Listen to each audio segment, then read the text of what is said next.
Good evening, everyone. How is everybody in the chat? Nice to see you all.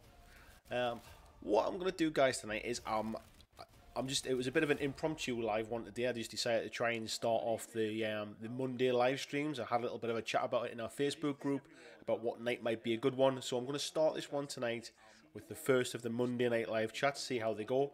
I'm also trying to run this one from my laptop from a change as well, because what I want to do is I want to see if the laptop is good enough to take on the road with me. So if I'm away with work, I can still do my live streams. So I'm just using my old webcam rather than my DSLR, and I'm using the laptop, and we'll see how it goes from there. So let's see who we've got in the chat tonight. So Mark was in there nice and early. I don't know if you're still around, Mark. If you are, nice to see you. Rob, equally eager as well. Nice to see you, Rob. Barry there from Millennium War Games. Nice to see you, stranger. I haven't seen you in a while. Hope you're feeling okay. John's in there. Says good afternoon. It's evening here, but I'm assuming it's afternoon where you are, mate. Nice to see you too, Peter. We've got Jay as well from Tabletop Oddity. Howdy, Jay. That reminds me, I need to reply to your message as well about tomorrow night. And yeah, we've got Mark. Mark is around, and Christian as well.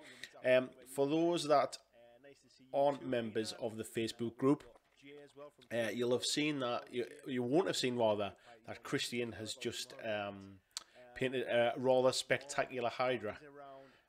So I can see that it looks like it's buffering. So can you just let me know in the chat if everything looks okay? Let me know if there's any problems. Is it just my laptop here, or is there something else going on? So I can see that it looks like it's buffering. So can you just let me know in the chat if everyone can still see me? Let me know if there's any problems. Is it just my laptop here, or is there something else going on? I'll just keep chatting. It looks like it might have frozen. I don't know if that's the case or not.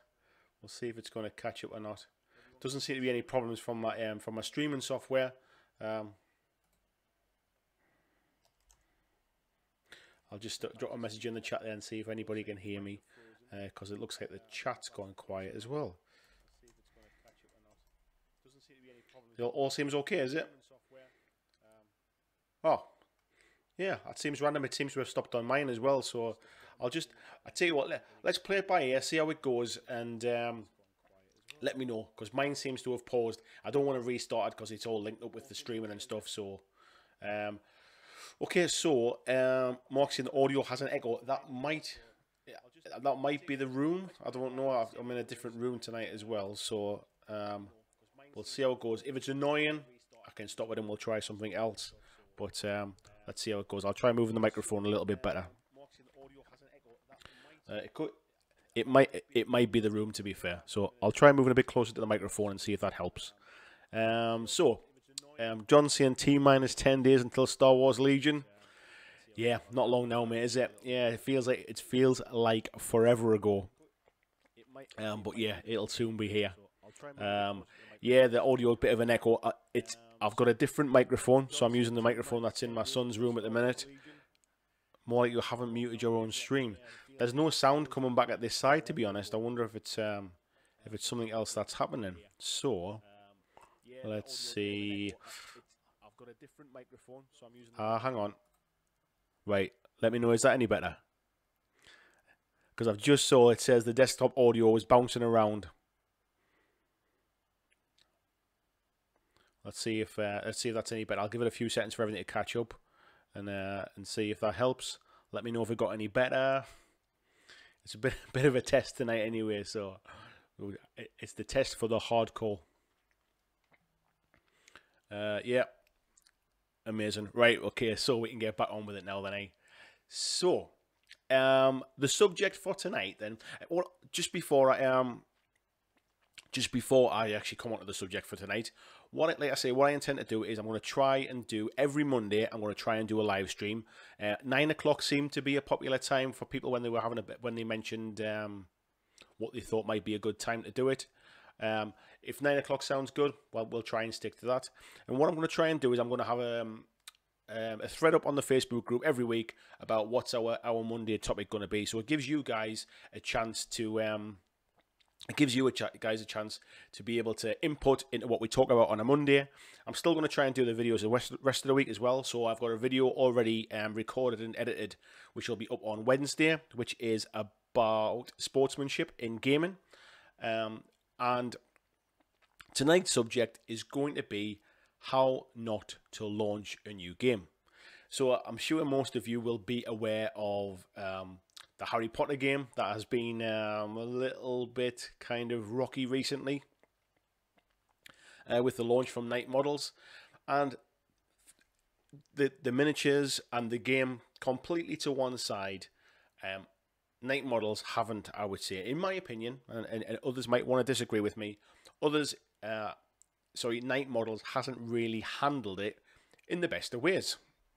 So what we're going to do is we're going to have a little chat about that tonight. So I'll quickly just catch up with the chat, see if we've got anybody else come around. So we've got Jamie's come in as well, saying good evening from Asgard War Games, live late night hobbying. Oh, so you're still there then, mate? Yeah, you're hanging around late tonight. And Mean and Green is saying boom, sorted the sound. Yeah, I don't normally have the desktop audio switched on, so I have no idea why it was there. It was doing that. So, moving on to the Harry Potter one. So, for those that that are aware of it, let me on my other screen here. Let me bring up the Harry Potter stuff so you can all see it as well. So basically, Night Models have. I'll tell you what. Let me switch across to. There we go. So. Night Models have got their Harry Potter website up and running now, and as we've all talked about before, their miniatures are fantastic. There's some gameplay videos, there's some information about it, and then if we move to, I think it's in the adventure packs, we'll just load this one up. And essentially we'll have a quick look at the prices now, because the prices have been announced since we talked about it last week. And basically how they're selling it, as you can see here, there is a core box. They have miniatures packs, which are individual kind of sort of packs of 2 or 3 miniatures. Then there's the adventure packs, which seem like sort of story expansions. There's some exclusive packs, which we'll come on to, and then there's some pre-order offers. Just saw there, Jamie's just saying, have you seen the launch FAQ they've just published? I've got that up here as well, and I'll go through that, because I think that is some of the confusion. I think is probably they're trying to explain it, but again, I don't think they've done the greatest of things. So, as you can see here, the core box is, the recommended price is €100, and they've got a pre-order offer of save 20%. It's down to €80. Now, for those that aren't aware, this was meant to be a Kickstarter, and they decided last week to not have a Kickstarter, which seemed really strange considering that they've had this license for quite some time. They've been working on it in the background. They announced it's going to be Kickstarter, and then all of a sudden it isn't. And I'll come on to the reasons why when we get to the FAQs. So we can see here it says there's 13 detailed miniatures in this. However, when you look to see what those 13 models are, we've got Harry Potter, we've got Hermione Granger and Ron Weasley, and then we've got 4 Death Eaters, we've got 1 Acromantula, and 5 Acromantula Swarm. Now, you can see here the miniatures. So, those are the Acromantula Swarms, so basically just spiders. There's a single one there on its own. So basically you're getting, essentially, 7 miniatures and a few little bits and pieces. You do get the board and everything else, but for me, 7 miniatures for, even at the discounted rate of €80, is a little bit steep. Now, I'm sure that, like everything we do in this miniatures hobby, some things are expensive.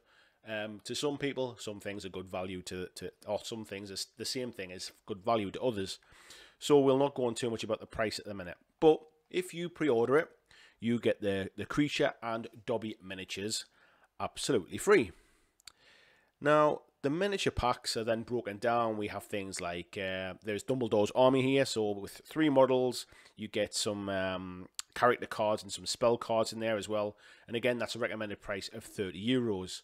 So it's pricey, I suppose. I mean, €30 is probably about £25, something like that. £25 for 3 models. It's it's getting on the pricey side.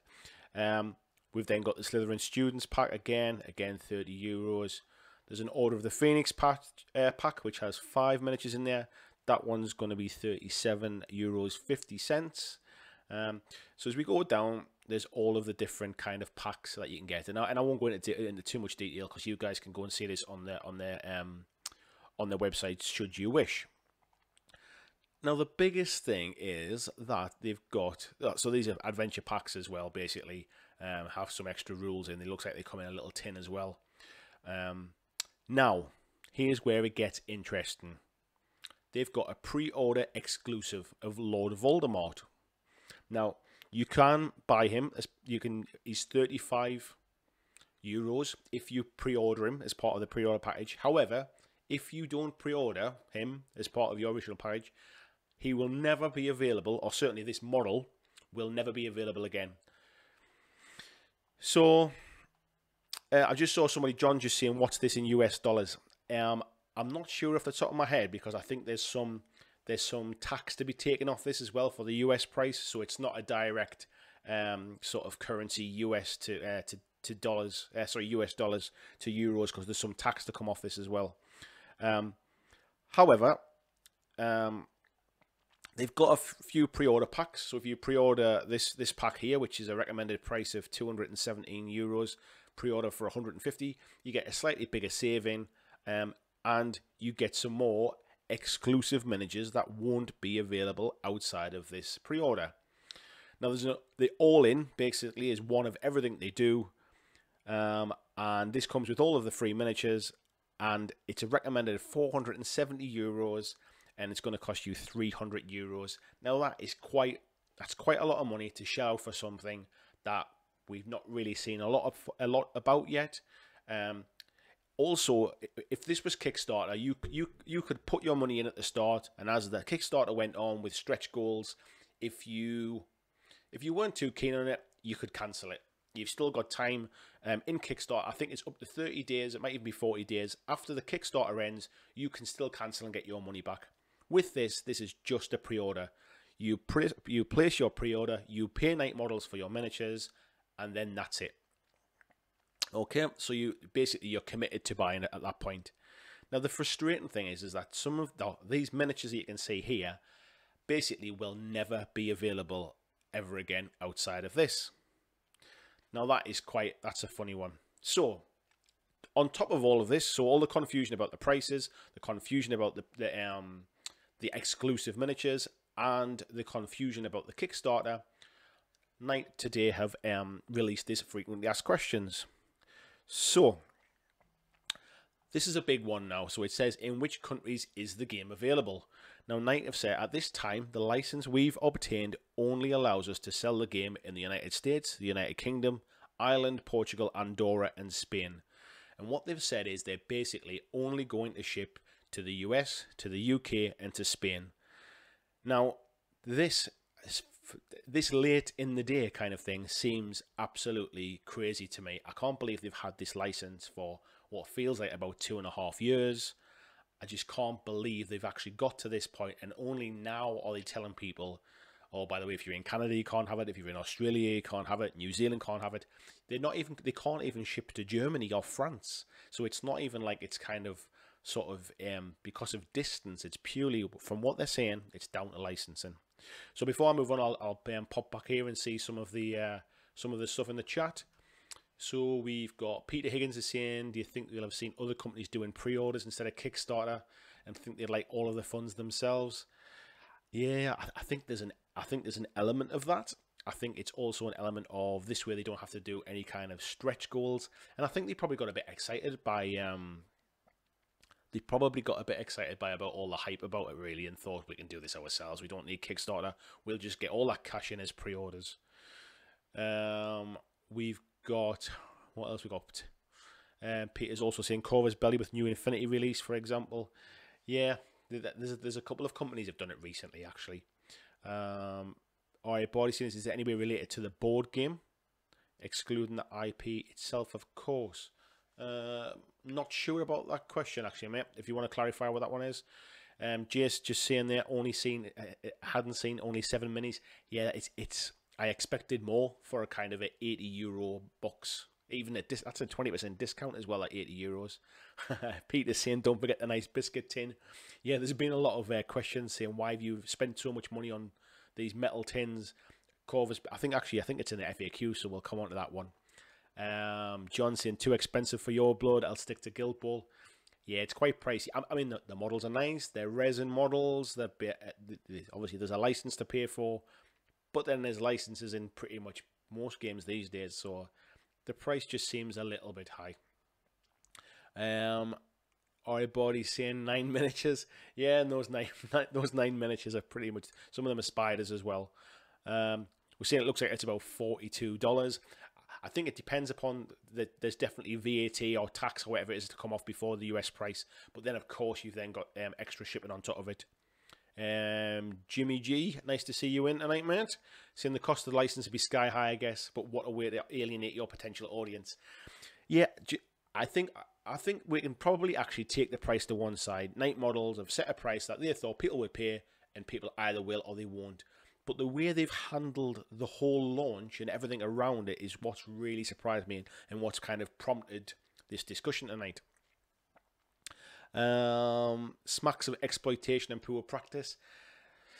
Yeah, Night models have had enough experience with licenses to know how to handle this kind of thing. I mean, they're maybe not a huge company, and maybe we're giving them a little bit of a discredit here, but they're a big enough company to know how to service a community, how to engage the community, and how to best launch a product. John saying no Voldemort if you don't pre-order. That's the bit that kind of I can't believe it. So we'll get on to how they're going to sell these models down the line. Mark saying forget the target audience, the top end miniature painter. Well, sorry, they think their target more audience are the top-end miniature painter collector. Fine, but it shouldn't be. Their target should be people like me, cut the cost, put it on Kickstarter. These should have been plastic single-piece miniatures. There's not a kind of thought in my head. The main audience for Harry Potter is going to be either people who are our age, who've grown up with it and have very fond memories of it, and probably want to play it with their kids or younger people, or there'll be younger people coming up who know about Harry Potter and want to get into it from a board game perspective. Resin miniatures that you have to stick to the bases, that are probably quite fragile, actually. I mean, imagine dropping a resin model. You wouldn't want to be paying this kind of money and then one of the kids knocking it off the table while you're playing. Ori Body again saying how they managed to mess up so badly. Kickstarter would have made so much more sense. Right, what I'll do is I'll come back onto some more of these questions now then. So, the next big one is, they're saying, will Harry Potter... Oh, sorry, this was it. Why did you change from Kickstarter to your own web store? And they're saying that this was a strategic decision with the aim to try and reach the maximum number of customers, excuse me, with the fulfillment guarantee provided by our own channels. Now, this baffles me because they still have to guarantee the fulfillment through their own channels. They don't send it to Kickstarter and then Kickstarter send it out. They still would have had to fulfill it themselves anyway. It says there's no difference to the customer between the Kickstarter and the web store. The product's prices, conditions, and countries we are selling the game would have been the same. Sorry for any inconvenience this change may have caused. So to come back to one of the comments earlier on, it sounds like they just don't really want to pay the Kickstarter prices. If we come back down, we've kind of talked about this. You know, if they want to reach so many customers, why only United States and United Kingdom? And it's saying here, the terms of our license only allow us to sell the game in these countries. We are working hard to extend this list in the future. I can't, excuse me, hiccups. I can't believe that you would manage to get the UK, America, and Spain. Why would France be any different? Why would Germany be any different? Why would Australia be any different? I know there's licensing rights, but to get the US, that's got to be the biggest cost, surely. Anyway, so this is an interesting one now. Will Harry Potter be available in retail? So, yes, we'll try to make it possible for 2018's Christmas. exclusive miniatures and pre-order offers will not be available to retail. So that's it. That explains that none of those exclusive miniatures will be available in retail.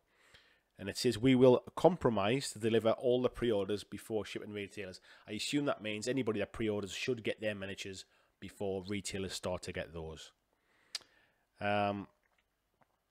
Here's the question about why put the core box in a tin. We decided to create a deluxe high quality tin box, both to create a beautiful product and maximize durability. When you receive the game, you'll be able to appreciate the amazing quality for yourself. Well, I'll let you guys judge for yourselves if you decide to invest in it, whether it was worth paying the extra for the tin box. Now I'll do one more here, and then we'll move back to the chat. If I don't buy the game during pre-orders, will I be able to buy it afterwards? Yes. So you don't have to get on the pre-orders. However, it will be available from our web store later this year, but remember, the special pre-order prices will not apply, and items marked with exclusives will not be included. So you could potentially buy in for the core set, and get the other stuff later on down the line. However, it's going to be quite an expensive way to do it. So we've got Mark saying the shipping only came out within a comment. So bad, yeah. So shipping's not included in those prices, which I find, especially if you're spending €300 on something, I'd like to think shipping was probably included in that, because I'm sure if you were to buy it from a web store or something, they would post it out. Meaning Green saying I thought we'd get this for family fun. Not now. It's kind of where I am, mate. To be fair, I wasn't say I was all in on it, but I was really interested until I saw how they've handled this. Jamie saying it should be noted there will be alternative sculpts. Yeah, now I was going to come on to that a little bit later. I assume what they mean is that they'll be able to get Voldemort at some point. You just won't be able to get that one. Having to spend £266 on the spot without seeing how the game plays is a bit much. Yeah, and again, it's in the frequently asked questions. Somebody asking about what's the gameplay like, and they basically direct you to that very short basics gameplay video, which, to be fair, didn't really tell a lot, did it? Tim Kelly saying, "Oh, nice to see you, Tim. Now I'm not buying Harry Potter. I might go all in on Batman Chronicles." Now that's where I am now, because Batman Chronicles has actually become really, really good value now. Just for the core set, I don't think I'll go all in on it, but for the core set, I think it works out about £100 in the UK. I think it's something like $130 US, $140 maybe. But there's over 143, 144 miniatures in that now. Now that is much better value. And the plastic, so when my kids drop them off the table, they won't shatter into a million pieces.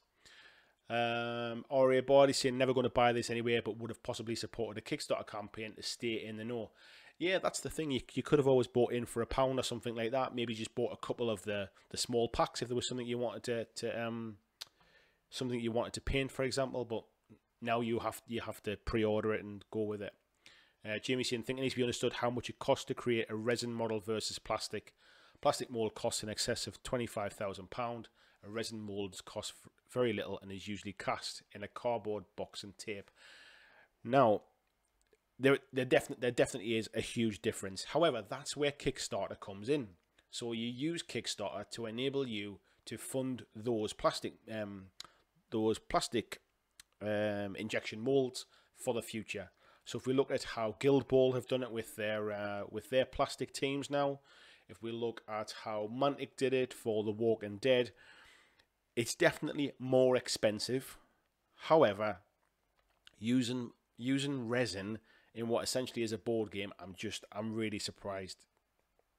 There's plenty of other people out there that are using plastic, and Kickstarter is there to allow you to get that money to invest, and then your unit price per model comes down significantly. Jimmy saying this is how Warlord does it. They're a lot larger than Knight models.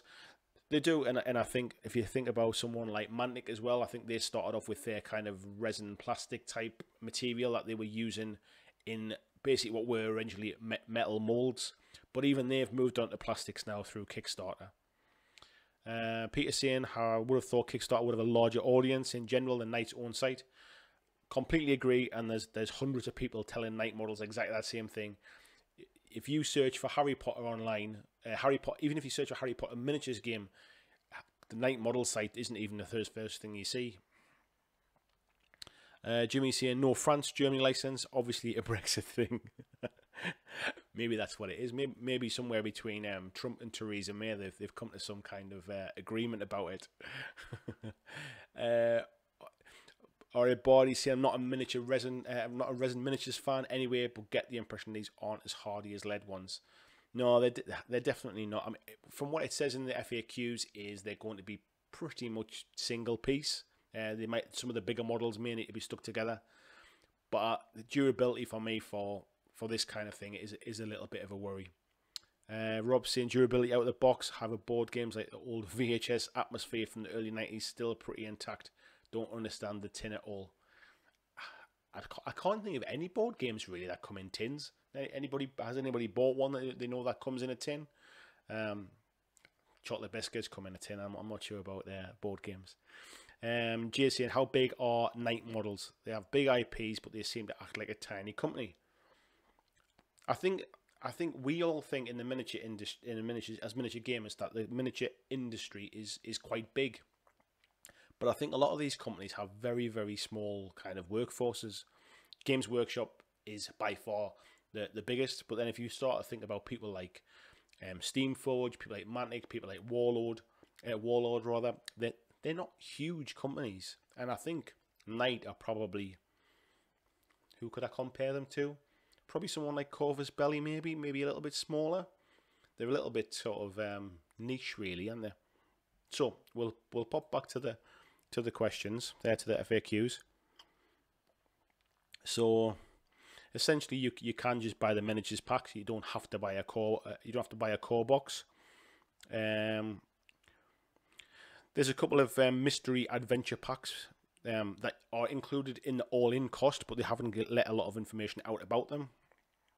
They're saying that basically stay tuned to social media and we'll let you know what they are.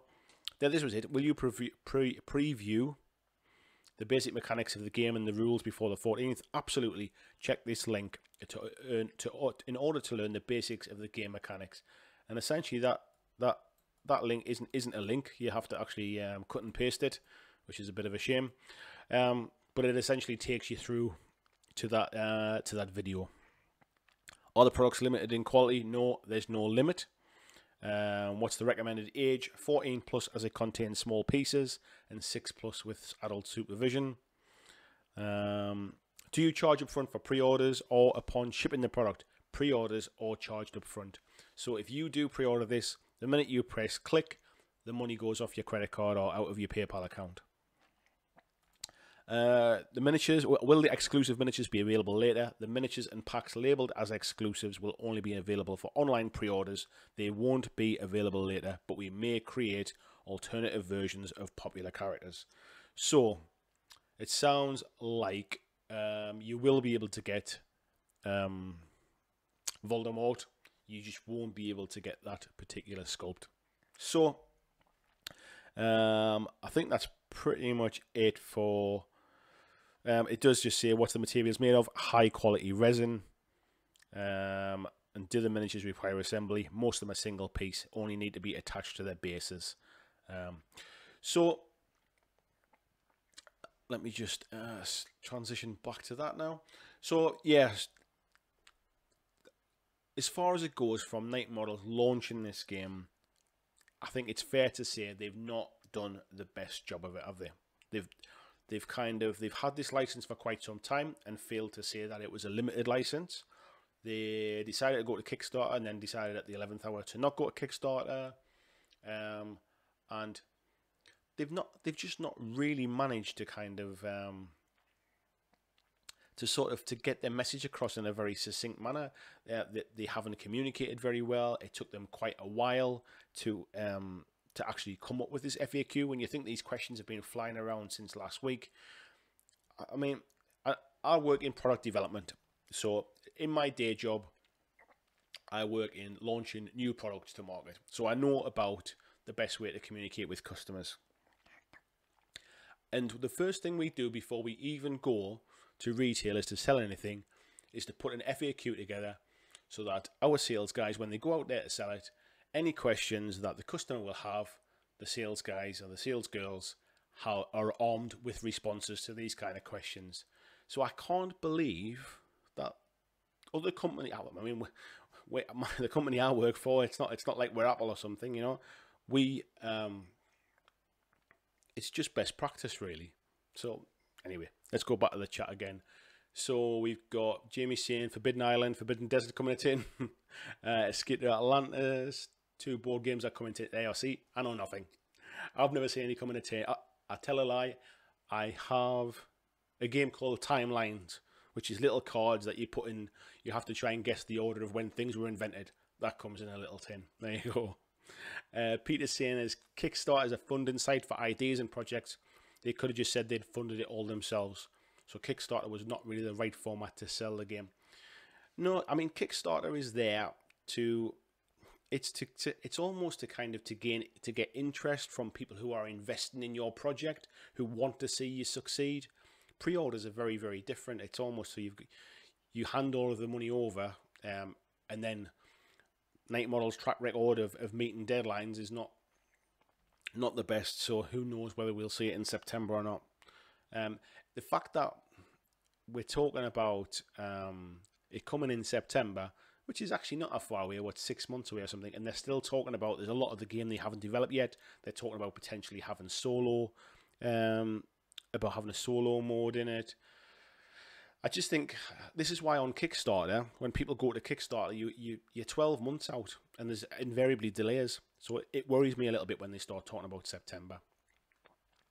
Mark saying the mystery packs are quite simple, Dumbledore and the Basilisk. Yeah, I mean, they've showed these pictures. I'm not sure why they're making a big song and dance about it being the secret. Peter saying they still want to offer a pre-order service for the game due to the hype of the Kickstarter. Yeah, I mean, Green saying feel safe getting Star Wars Legion. Don't understand the changes with Harry Potter. I don't think anybody does. I don't even think Night Models understand them. Peter saying wasn't Finecast a high quality resin? Finecast is a high quality resin. Jay saying again excited seeing all the minis, but I don't want board games. I want war games. Peter agreeing with them. Yeah, it's a shame really that it wasn't more of a skirmish type game. I think they kind of missed a little bit of a trick there really, especially with the experience they have from Batman Miniatures game. Alright, Body saying nothing they have done here couldn't have been achieved with a little effort on Kickstarter, and like many here, I think they would have generated a good few million quite easily. Yeah, if look at the Batman Kickstarter at the minute. I mean, it's up over I think it's $2.7 million now, and it's only been going less than a week. You know, this could have blown up. Instead, well, if they created like a really kind of bad feeling about it. Maybe the quantity that would be required for Kickstarter was not possible with their setup. I think, do you know what it is? Potentially you've maybe hit something there. Potentially they are trying to limit the amount they sell once they hit a limit of orders. But they do say in the FAQs that there's no limit, so who knows? Simon Ty, nice to see you, Simon. Saying possible Warner Brothers, J.K. Rowling had an influence not going with Kickstarter. Yeah, potentially, but you would have assumed that at some point they would have been involved in knowing that kind of stuff to sign off on the licensing agreement. Who knows, eh? In contrast, taking this route alienated so many potential buyers, strikes you as dismissive, and the game will die a death. And that's the worry, people. People will be spending €300 to get this game, and then basically if it doesn't get supported long term because basically everybody got paid off with it. It's a real shame, really. Ronan's in tonight. Ronan Dodds, nice to see you, my friend. Harry Potter models look dope, and he's not even a fan. And not easy to get hold of, though, right? To be honest, they're not hard to get hold of. They're just expensive, and you'll have to wait. Alright, Body saying, by the way, Timelines is a terrible game. Each to their own. Each to their own. My wife enjoys it because it's simple. We sometimes play it after a few glasses of wine when the brain power is not working too well. It's quick, it's simple, and it goes in the kitchen drawer. Jamie saying, just watching back last week's stream. Hate to be controversial. Why change the habit of a lifetime, Jamie? But was the consensus of the group that Night Models were big enough to fund this themselves? Yes, I think it was, because, and I think the feeling of it was that because they've managed to fund the Batman miniatures game, basically, they've managed to invest in that quite heavily. They've managed to sort of create all of their molds and launch that. I mean, surely, as a business, if you need cash, you can go and get a bank loan, or you can go to Kickstarter and not take any of the risks. Here they seem to have gone a third route, and they're almost taking away any of the well, they're just not paying Kickstarter their cut, and they're just trying to handle it all themselves. It'll be interesting to see whether, if this really does take off, if they can handle that influx of sales. Peter saying to many, maybe guessing on their motors now, it's starting to hurt. Yeah. Christian saying the restricted license seems to be the main issue that stopped the Kickstarter. High chance that restricted countries would have backed the project.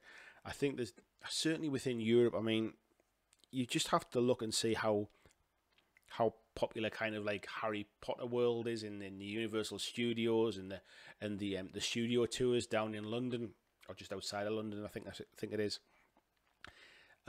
There's still a market for it, but it's just been badly handled. I don't think the problem's with the game. I don't think the problem's with the miniatures. They've just not handled the announcements particularly well. Ronan saying expensive is what I meant. Sorry, yeah, money not easy to get hold of, but they're a joy to paint. Yeah, I think they'll be lovely models, and if you want to collect them just as a collection piece, or if you want to play the game, I don't think you'll be disappointed in it, and this will all blow over at some point. But at the minute, it's left a few with a little bit of bad feeling, I think. Jens is in. Nice to see you, Jens. Hope you're well, my friend. And Ori Body said it won't be interesting. It'll be a car crash, I suspect. Yeah, and that's a shame because nobody wants to see anybody fail. I don't want to see Night Models go down the pan. I don't want this to kill them off like the Halo license did with Spartan, and then we end up losing the Batman miniatures game or any of that stuff. And I don't wish them any ill or bad luck. I just wish that they'd managed to handle the communication a little bit better, shall we say. And this kind of it's quite reminiscent really of back when I made a video recently about Warhammer Fantasy and Age of Sigmar, and the Age of Sigmar launch wasn't particularly good, and there was a lot of confusion, and the communication from Games Workshop wasn't great. Games Workshop managed to kind of recover from that, and they managed to turn it around, and then when they come to launch the new edition of Warhammer 40,000, they did an absolutely sterling job. The communications to the community were great. They kept everybody involved, and they showed how they should have done it the first time around. I'm just hoping that basically Night Models can learn from this and rescue it before it gets too bad. Mark is saying still talking on new games though. Anyone else back Pacific Rim? Was it you that said you'd backed it, Mark? I think I read that in Facebook today that you'd backed it. Again, the River Horse Games who do that one, the price wasn't too bad actually. I think was it something like about £45, something like that, for the core set, which I thought was pretty decent. Aria Body saying if I mention the Battletech fiasco, will I get hounded out? Oh, sorry, it's Alex. Right, Alex, I'll remember that now. I'm not great with names, so if I get anybody's name wrong, I do apologise. But I'll try and remember that one now, Alex. I don't really know much about Battletech. I remember it kind of collapsed a little bit, but I don't know the details. I must be honest. Jamie saying TT Combat are waiting for Night to fail. I think TT Combat are hanging around in the corners. I think probably War Cradle are probably hanging around to see how this one goes. Jens is saying he's streaming some videos about 3D printer and forgot to join. How very dare you forgetting to join. Anybody else into 3D printing? It's something I've thought about maybe. I just purely as a bit of a geek was quite interested in finding out more about it. Oops, sorry, yeah. Mark saying yes, he has £35 for the core set and £65 for the early bird with 2 expansions, and that's for Pacific Rim. So, as we were saying the other night, there are plenty of Kickstarters that will quite happily swallow up your hobby money at the minute. So if Harry Potter is a little bit rich for you, as it is for me, I can't see myself spending €300 on a game. I think, yeah, it's quite a big chunk, isn't it? So Alex is saying Pacific Rim looks incredible, but again, the cynic in me thinks it'll be a flash in the pan. Doubt many will still play it in 6 months on. There is that. However, if you haven't invested too much money on it and you enjoy playing it, I guess that doesn't really matter. We could say. I mean, there's some games I've got that probably aren't supported now, but I guess if you almost link them to console games. So I made this kind of comparison when I did the Warhammer video. If you buy a console game now, and if you're happy with it and you play it, and then 6 months down the line, nobody's playing the online version anymore, but you can still play local multiplayer. You know, you can play with the kids, you can play with the wife, you can play with your friends locally, or you've got a couple of mates who still play it because they've got their versions. Does that make it a bad game, or do you still get your enjoyment out of it?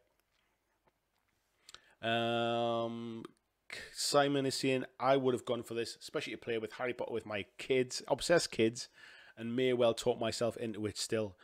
But if I do, will be with a feeling of disappointment. I think there's a few people feel like that, to be honest. Simon, I've seen a few comments where people were saying, you know, like if my wife still wants to pay that kind of money, I'll go in, but it's through gritted teeth a little bit. It could have been handled a little bit better. I think they're seeing these exclusive miniatures as a way to pull people in, but unfortunately what it's doing is it's almost turning people against it because they feel a little bit like they have no choice, and I think people like to feel they have a choice in that. Jens is saying, no Potter for me, ordered Legion, can't go wrong with Star Wars no matter how. I mean, it's starting to, it feels really weird, Star Wars at the minute, because we went through this period of not really hearing anything.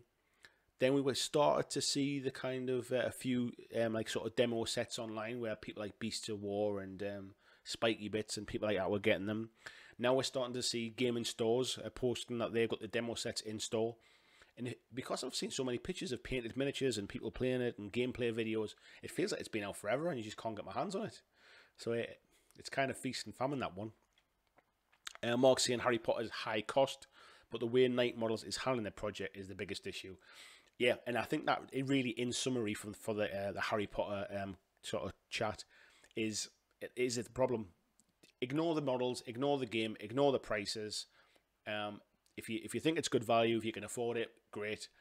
I think you'll probably be happy with it. They're really nice sculpts, and I'm sure the gameplay will be great when it gets there. But they haven't handled the launch particularly well, and that's really what I wanted to get at. There's definitely other people do it much better.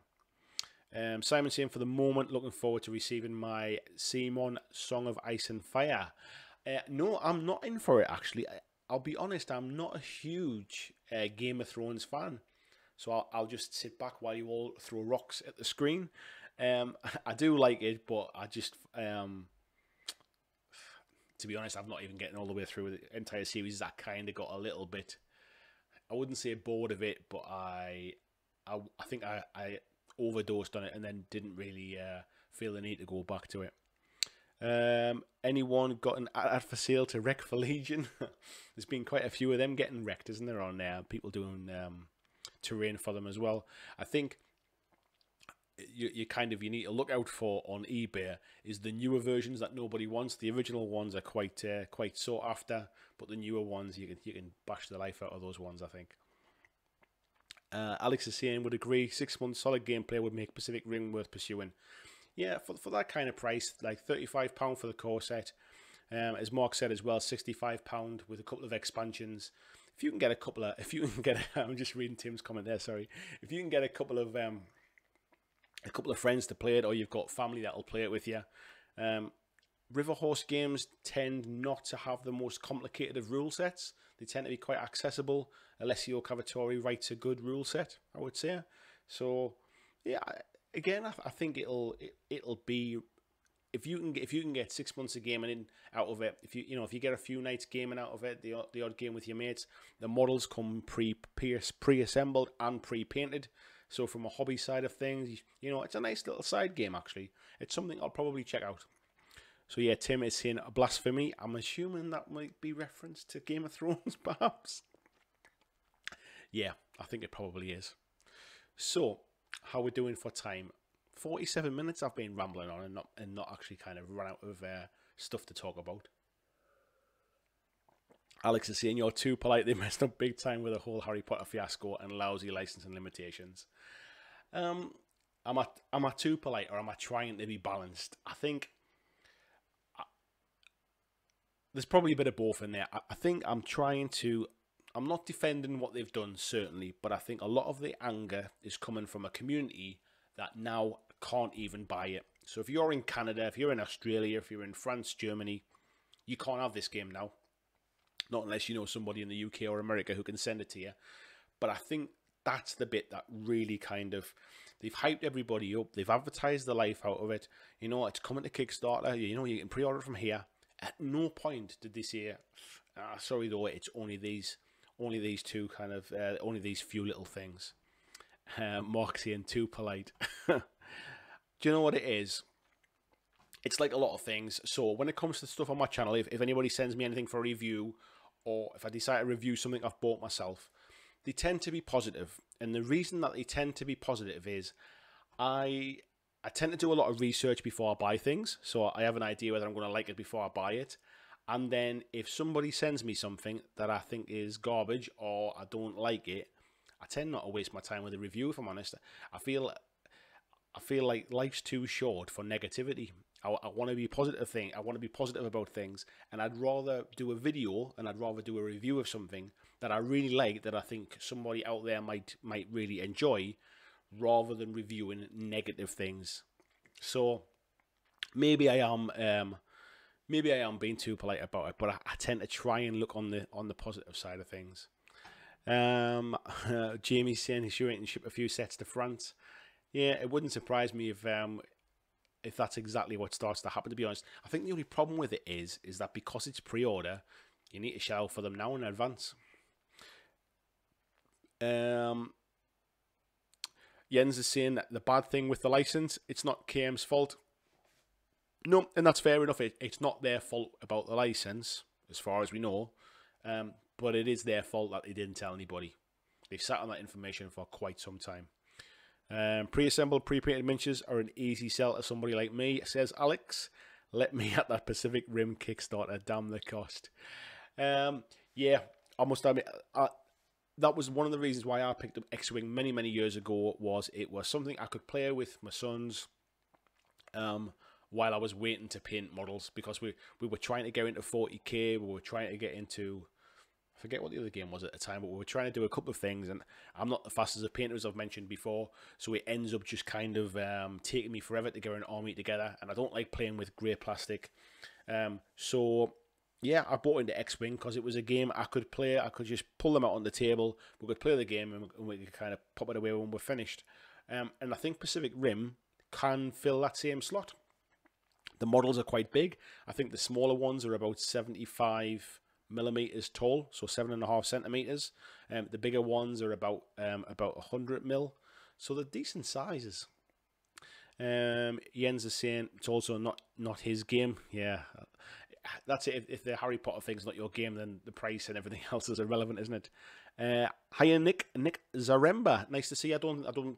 Maybe we've met on the Facebook group or something. I don't remember your name, Nick, but nice to see you in here. He's saying he'll stick to Shadespire. Yep. Speaking of Shadespire, has anybody picked up the latest the Skaven and the, I forget the name now, Fire Slayers? The Fire Slayers sets. Anybody played with the new cards? I'm sure that Jamie will have some thoughts on that one. Rob's saying he feels it's a very inclusive game. All of the sets are big characters from the series, and if you miss out, tough. Yeah, I would agree. One thing from Walking Dead All Out War was being able to make your own characters. There was an option to make your own wizard and going on your wizarding adventures. I reckon that would sell.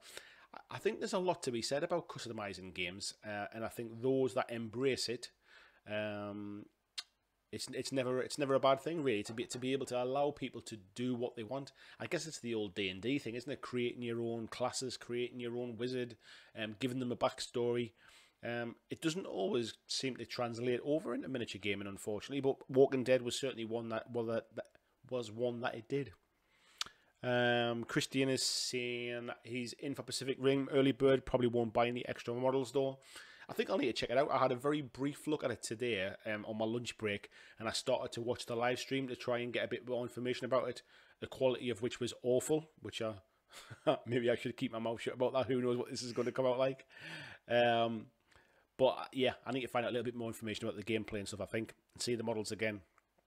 Alex is saying he's not he's saying not a fast painter. You're a perfect fit for board gaming, my son. Do you know what it is? I really enjoy board gaming, but all of my gaming friends are all miniatures gamers, which is why I've always played miniatures games. I've tried to play a few board games with my wife and my kids. They're not really into the kind of the deeper ones. I played Silver Tower with my wife, and I could see halfway through the first kind of quest she was just willing for it to be over. But we do play some board games together. So yeah, I do really enjoy board games. I'm just not part of a board gaming crowd, really, unfortunately. Peter Higgins saying not bought into Shadespire. Am I missing much? Are you missing much? You could certainly live without it. However, in my opinion, and I've completely changed my opinion from before it came out. I just didn't see the point in this game. I didn't know really where it fitted. Since playing it, completely changed my mind. Games Workshop have got the pricing right for it.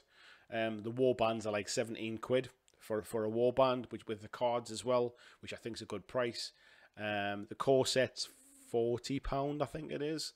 So even that at full price isn't too bad. And of course, you can always go to Asgard War Games and get some discount. It's a good game. It's a quick game. And I really enjoy it. It's easy. It's an easy game to play. It's an easy game to teach, and it's quite competitive, really, because the games are over with quite fast. You don't mind trying out something and sort of losing the game and then just resetting and playing again. So it's a very different kind of game to kind of most miniatures games. But yeah, the card mechanic in it is quite good. Having that deck of cards that kind of almost gives you some kind of mitigation when things don't go your way. Jamie saying Skaven are great, really shaking up the backboard meta. Yeah, I think I've seen it. I think is there a card called Earthquake that seems to be kind of rattling a few people. Nick saying he's just a subscriber to our channel, enjoying the live screen. Well, very welcome, Nick. Thank you very much for subscribing, and thanks for being in tonight as well. Nice to see some new names in here. Simon saying launch reaction is an example of the kind of publicity Harry Potter would have wanted to avoid. Yes, which is exactly why I can't believe that they're the ones that's pulled the Kickstarter at the 11th hour. I'm sure that must have been all kind of squared up beforehand. Sort of balls up would be far worse on Kickstarter, where the community can be pretty vocal, yeah, and has one place to rant. The Night Models Facebook page has been taking a bit of a kicking over the last few weeks, the last week or so, I should say. So it is quite interesting, really. Jens is saying, I play both board games and tabletop, but my wife also likes more easier games, so I have to go to meetings with the nerds.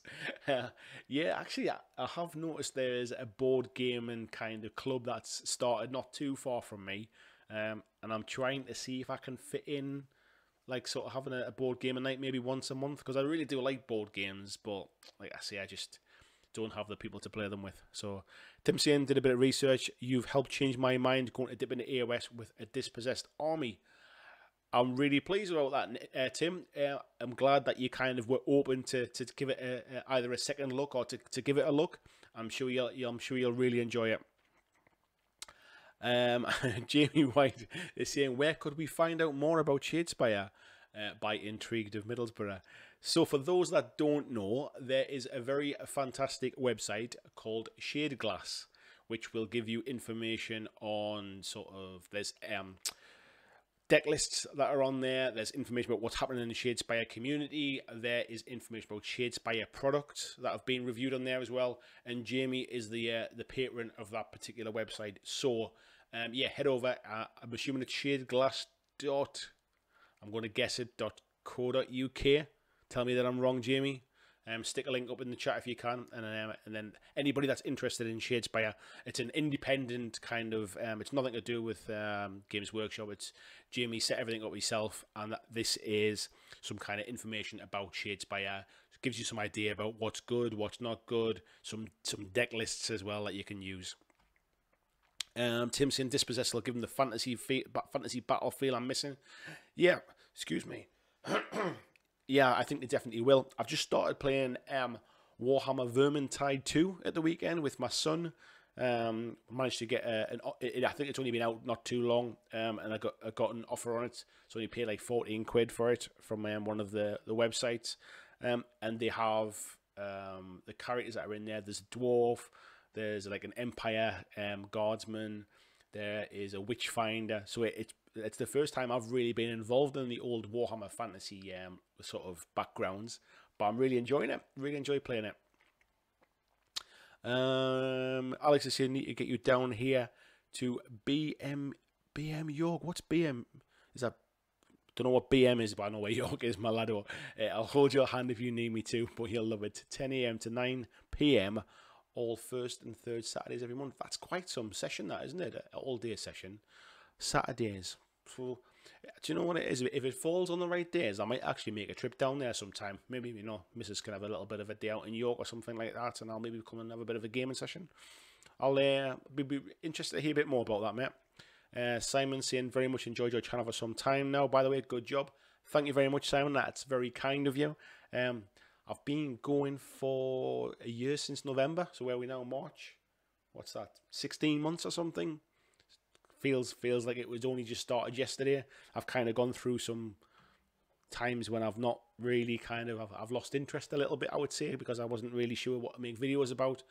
But I feel like I'm kind of getting back to it now.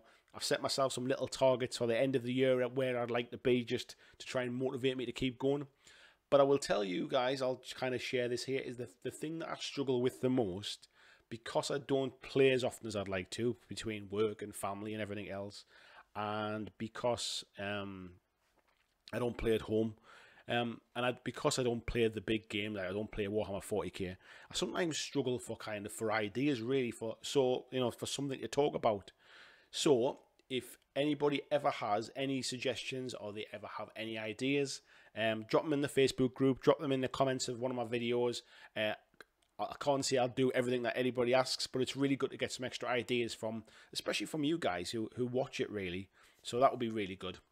What else we got here? We've got Peter saying net decks starting to sound like Magic the Gathering. I don't think it's so much net decks. I think it shares what decks won tournaments.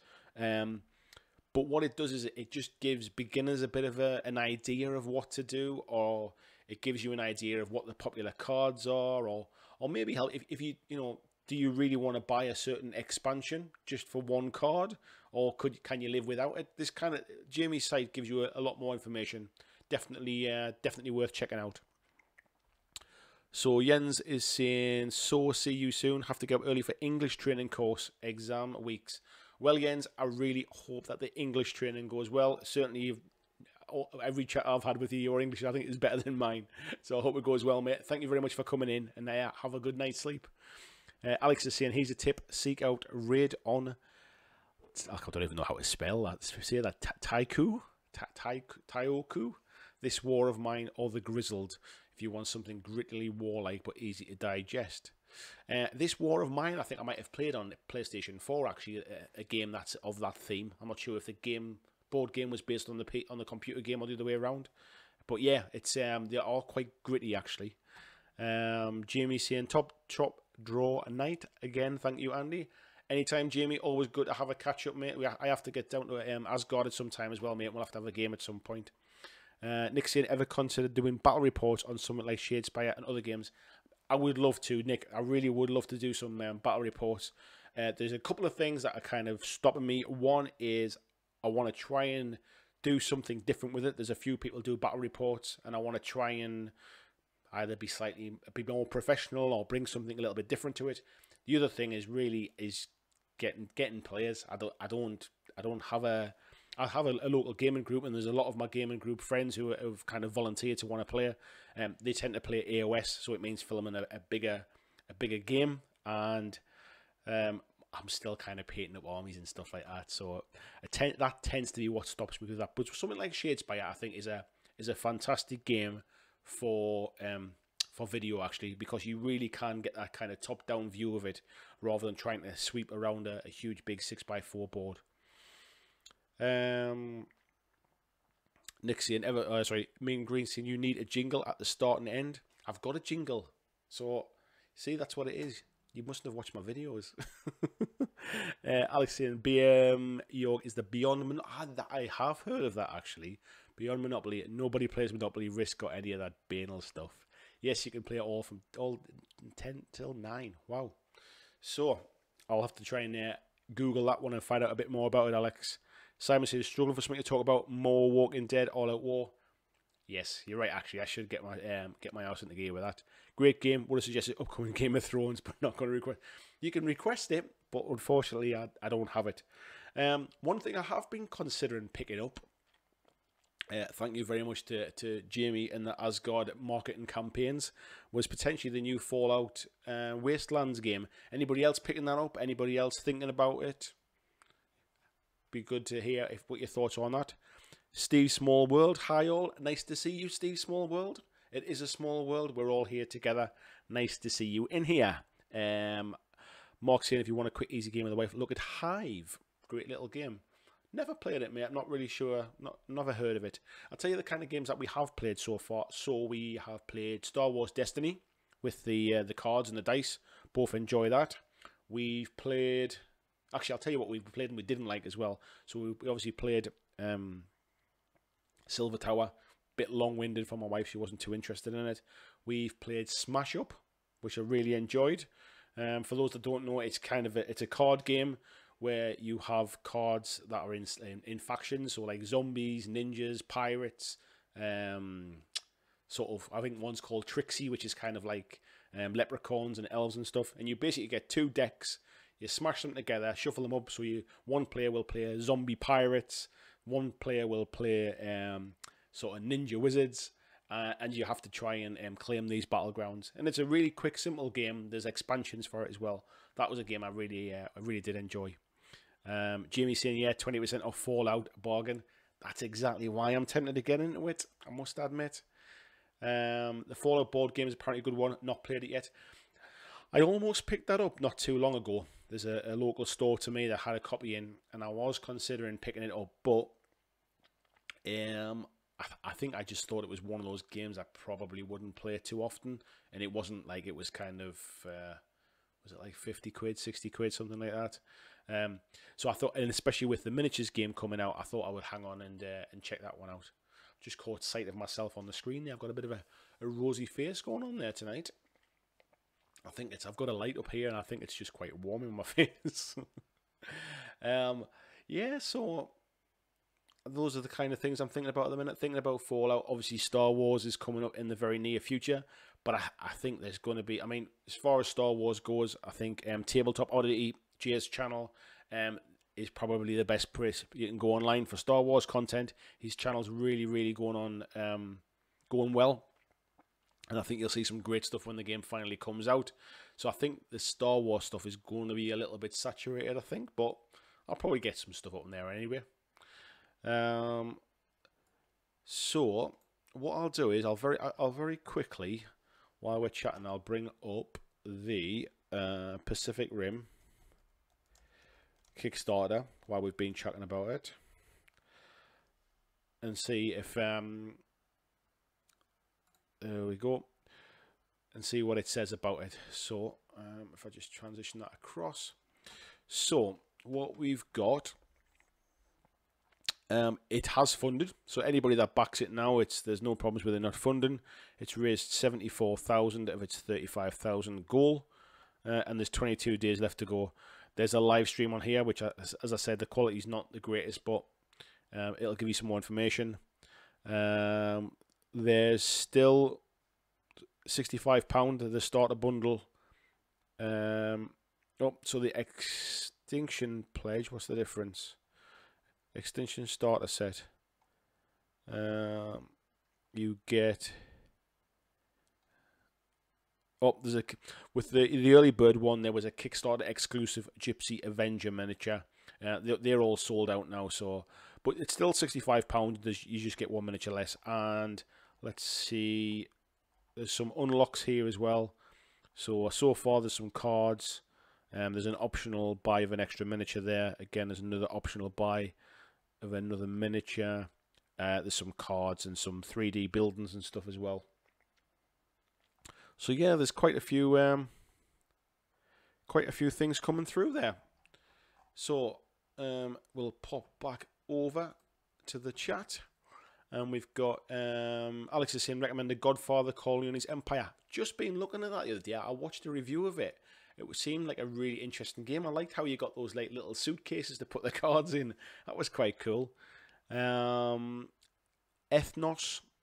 Not sure about that one. Never heard of it. I'll have to check it out. Steve Small World saying Pandemic Legacy Season 2 seems to be our main board game at the minute. Pandemic Legacy, this is the one where you kind of you put stickers on the board and stuff, don't you? You open up like different seasons. Is that right? Am I right in thinking that one? Alex saying Pandemic Cthulhu is an awesome version. Reckon the theme is even stronger than the original Pandemic. So a lot of praise for Pandemic at the minute. I've never really been much into Cthulhu stuff, if I'm honest. It's not something I've not read any of the kind of H.P. Lovecraft stuff or anything like that. But obviously, there's quite a lot of fans for it. So how we're doing for time? So we've done just over an hour now. Is everybody quite happy chatting for a bit longer? Do you feel like we've run out of things to talk about? Because I'm quite happy to go on a bit more.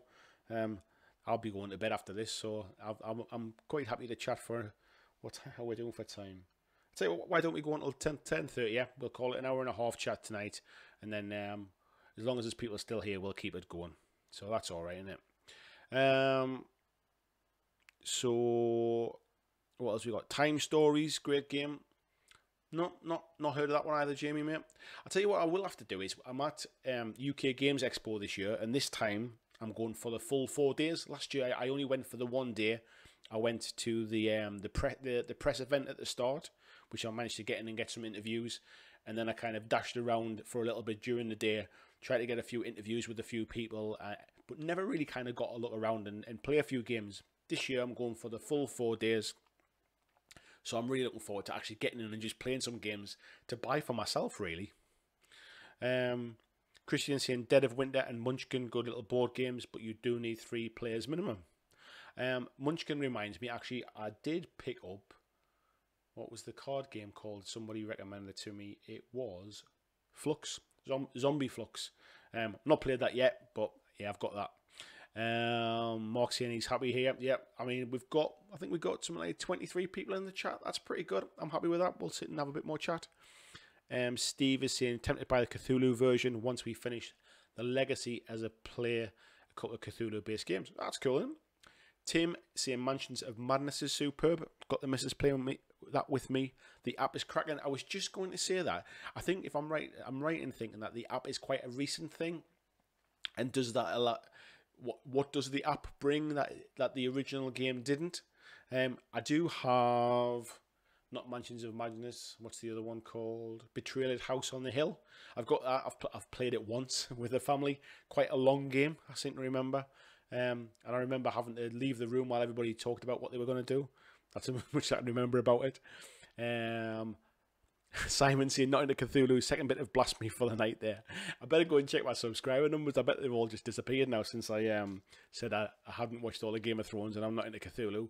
I've just lost all my geek cred, haven't I now? Black Country Wargaming, nice to see you, mate. How are you doing, Carl? Have you been putting the world to rights about Harry Potter? We have, mate. You'll have to go back and watch it from the start and watching us bitching about not bitching about Harry Potter, bitching a bit about night models, to be honest. Mark says he can't make UK Games Expo gutted, but will be at Salute next month. God, is that next month? That's come round really quick. That reminds me, actually, I need to buy my ticket for Salute. I bought my train ticket, so my train tickets are all sorted. I'll definitely be there, but I've never actually got round to buying a Salute ticket yet. So I'll have to do that. Peter saying, can anyone recommend any solo games to rest the brain in between painting sessions? I'm sure some people will come in with some, but if you haven't played Walking Dead All Out War is a solo game. That's really good actually as a solo game, and I quite enjoy playing that now and again. I think there's even a solo playthrough on my channel somewhere. Alex is saying Pandemic Cthulhu says you're trying to close down cultist gatherings across the board, but if you're too late and let them grow, they'll bring forth an old one that'll make the game harder to win. I'm assuming the fact that old one is in capitals, that's quite important. Tim saying the app becomes the GM, so it's you and the others versus the app.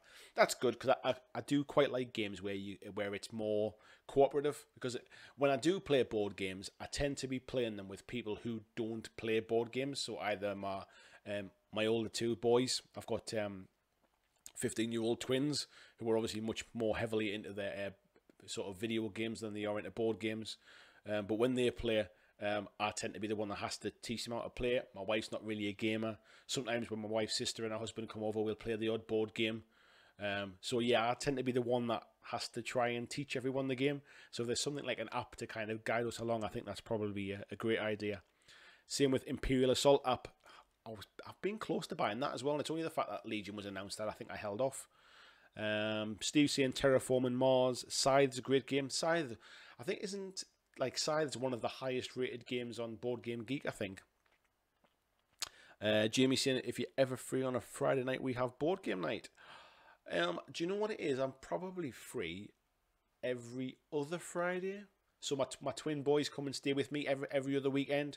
So one weekend, sorry, not on the microphone there. One weekend, spend the weekend with the twins. So I tend not to have a free night them weekends. But the opposite weekend, seems to be all right. So yeah, I'll have to try and tie up with that and come down for one. Peter saying played XCOM board games and Dead Zone solo, but that's it. I've never played Dead Zone solo actually. Alex saying instead of curing diseases, you're closing down gates to the netherworld. It's quite like the idea of that actually. I might have to check out some of this Cthulhu stuff.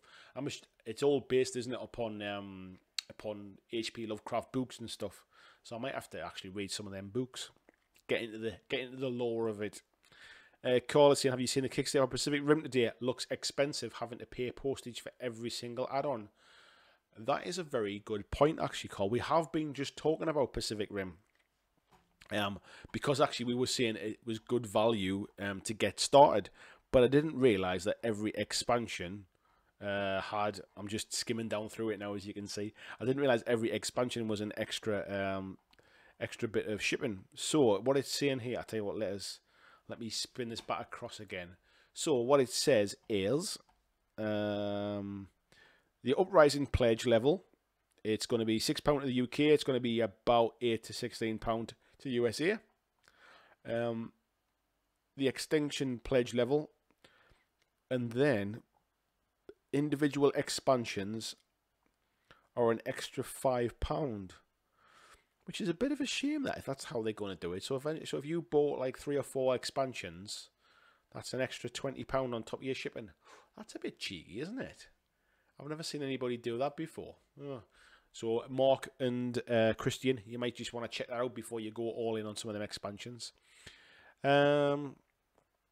We've got old ones will eat your sanity. Just saying, like, do you know what it is? I've got some old ones in my family, and they definitely do eat my sanity.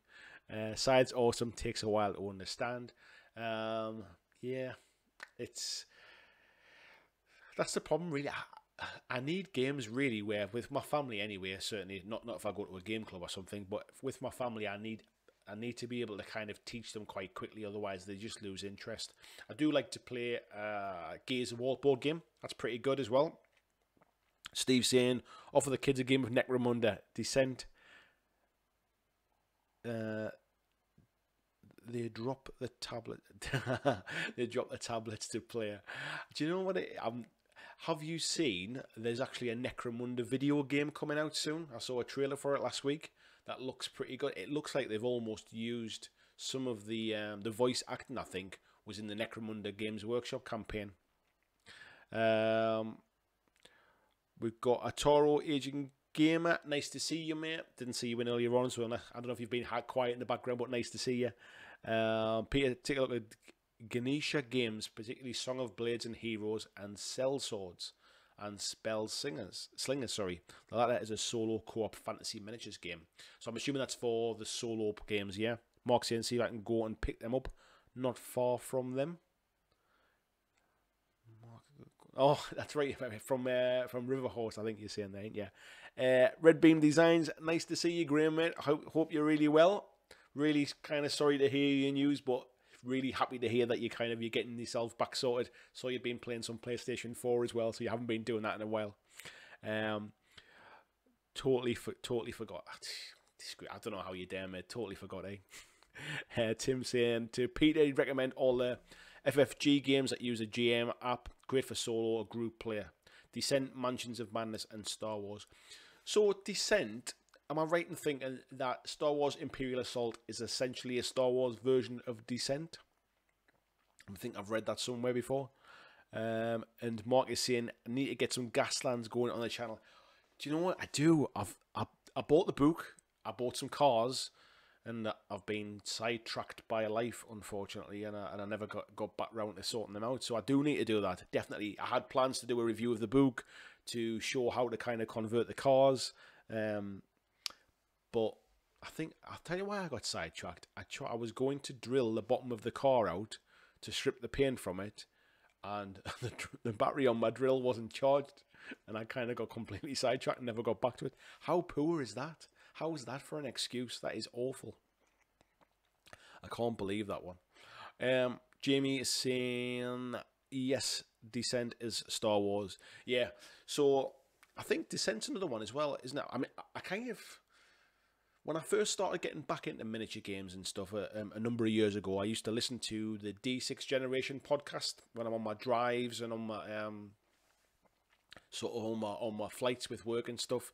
I used to listen to a lot of their back catalogue, and I kind of picked up a lot of my kind of board game knowledge from stuff that they had played, to be honest. And Descent was something that used to feature quite heavily, and I'm assuming that maybe Descent was new at the time. I think there's a Descent 2nd edition. I think that might have been driving a lot of that discussion on their channel. Pete saying, cheers for the recommendations. Yep, no worries, Pete. There's always a good bunch of people in the chat, and there's always plenty of ideas, certainly more than I have anyway. Mark is saying, same here, especially any terrain ideas too. Yeah, Gaslands terrain, it's getting the scale right, isn't it? Because it's not something you can kind of go and buy. So yeah, it'd be good to actually try and work out some cheap ways to make it, I think. Tim saying, yeah, more or less Descent app is way better at the moment though. Early days for the Star Wars app. Oh, it's interesting with the apps, really, because it's one way to kind of bridge that gap, isn't it? To try and to bring the future, I suppose, or to bring modern day into some board games that maybe are I don't want to say past their shelf life, but they certainly they've been around for a while. Like, you know, like Mansions of Madness isn't a new game. So by bringing out this app, it probably gets people back to the table. And I suppose, I don't know whether they do or not. Are the apps free? Have I read that the apps are free for these games as well? So let's have another quick look as well. Let's have a look at another Kickstarter that we were talking about the other day. So let's have a look at when it eventually comes up. Let's have a look at the Batman Chronicles Kickstarter. So we looked at this one the other day that when we're on the chat. As you can see, it is now it's up over £2 million. Got 18 days left to go. That is almost $2.9 million, which is unbelievable. And at the minute, for $140, which I'm sure it says here is about £101, you're getting 143 miniatures. There's 35 stretch goals already gone. So yeah, it's starting to look good value in comparison to the night models one, isn't it? There's a hell of a lot of stuff there. So what we got in the chat again? We've got Jamie saying, got an awesome racetrack setup for Gaslands. Yeah, I remember you showed me that when I came down for the Wild West Exodus Day. I definitely have to get some cars finished and get down and have a game on there. Alex is saying we'll be fab to get you down here for a day at the Beyond Monopoly in York. I'll tell you what I'll have to do is we'll do you know what, Alex? Are you a member of the Facebook group? I find it hard to try and remember from from YouTube names to Facebook names who's who. If you're not a member of the Facebook group, please please come and join up. There's a link in the description of my videos. Join up and let's have a chat and let's try and see if we can if we can get a day lined up some point. It'd be good to kind of get out and play a few board games as well. Tim is saying, yeah, free apps. Need to get Gaslands to the table. Both haven't played. Yeah, I'm in the same position as well. I've bought it and not played it yet. There is a friend of mine from my local gaming group who has a small company making sort of acrylic tokens and what they call templates, and he's just started doing some of those for Gaslands as well. So I'll have to tab him up for some of those. Alex is saying War of Mine can be played solo, I believe. Well, something I'll have to check out as well. And Steve Small World is saying, I think the kids are moving back to tabletop board games as their real life interaction over stuck in a corner looking at a screen. I think there's a lot to be said about that. I read something recently, and I'm not sure, I might have mentioned this either in a video or on a live chat or something, is that basically when people started playing computer games years ago, it was about sort of the social interaction of sitting next to each other and two people playing a game, and we enjoyed that kind of game. And then games moved on, and online gaming became a thing. And it was almost a case of you don't even have to come over. You can be in your house, I can be in my house. We can have two separate screens. You can't see what I can see, and we can play against each other. Now that's amazing. Look how great things are. Then the next stage was, look, we can play against people from all over the world. You know, there's kids in Japan, there's kids in France, there's kids in America. We can all play against each other. How amazing is that? Now it's like the cesspool of the internet, and everybody's just screaming and shouting and swearing at each other, and it's almost gone sort of full circle that kids and people now are looking for that kind of social interaction again that they used to get from playing video games. And are looking back at tabletop stuff now. So there's definitely sort of board gaming cafes, games clubs seem to be feeling a bit of a resurgence now of more new members now. I guess you guys down in Asgard will probably see whether you're starting to see a bit of a shift. We've got Alex is saying never been on Facebook ever, but I'm sure we can sort something. Yeah, I thought I wasn't sure if we chatted before or anything, Alex, but by all means, I think if you go on my YouTube channel, if you go to the little bit that says about at the end, there's a link to my email. Actually, feel free to drop me an email or something, mate, or follow on Twitter or something like that if you're on any of the other social media stuff, and I'm sure we can have a natter there as well. So we're cracking on now for we'll give it another 4 or 5 minutes to 1:30. I need to iron all of my clothes for an early morning start in the morning when I have to drop my little guy at nursery and then dash off to work. So we'll give it another 5 minutes and then we'll call it a night, I think, guys. Nick is saying LAN parties back in the day, nothing like it. Yeah, I was quite into that kind of stuff as well. I'm actually off. Not this weekend. This weekend I'm doing something particularly special. I might touch on it in a second. Next weekend, is it next weekend? The weekend after, the Easter weekend, I'm going down to Insomnia in Birmingham at the NEC, which is for those that don't know, is a big sort of video gaming festival convention type thing. And I'm actually going with my brother-in-law. He's a couple of years older than me. Massive big PC and PS4 gamer. So the two of us are going down like a couple of teenage boys, really, overnight in a hotel, days full of gaming, night full of beer. So yeah, can't be too bad. Looking forward to that. Steve is saying Insomnia won the first big UK LAN. Yeah, I think this one is Insomnia 64 65 or 66 or something, this one. So it's yeah, it's quite it's been going for quite some time now. I think there's about 2 or 3 a year though, so it's not obviously hasn't been going 65 years, has it? But I think they have a few. They have a few every year. Mark is saying, what about I was wondering what BGL was there. BlackJack Legacy meetup somewhere sometime.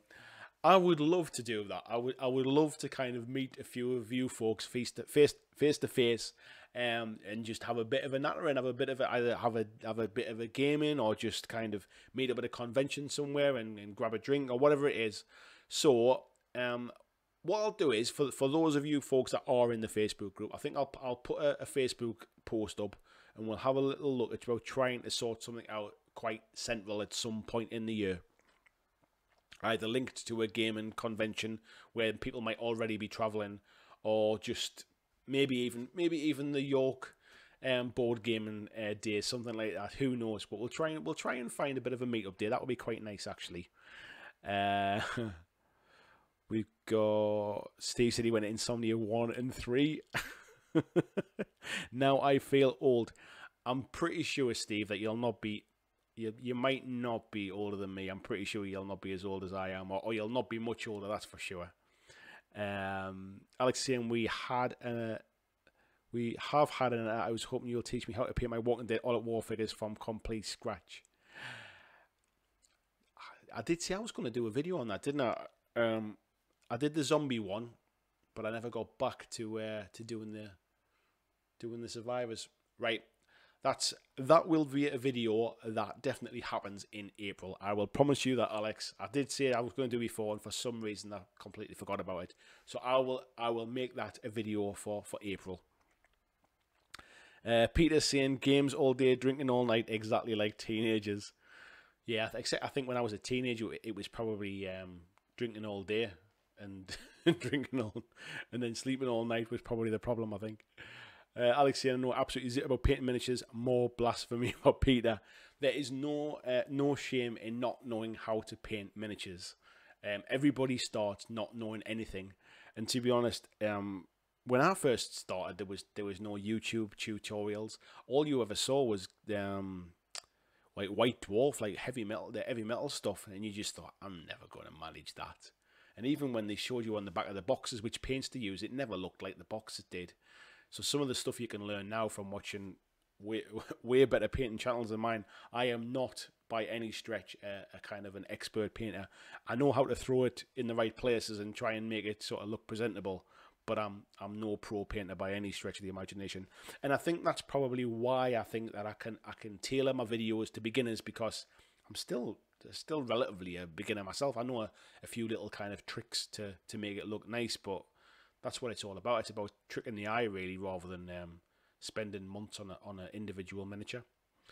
So then, I think we're going to call it a night there, folks.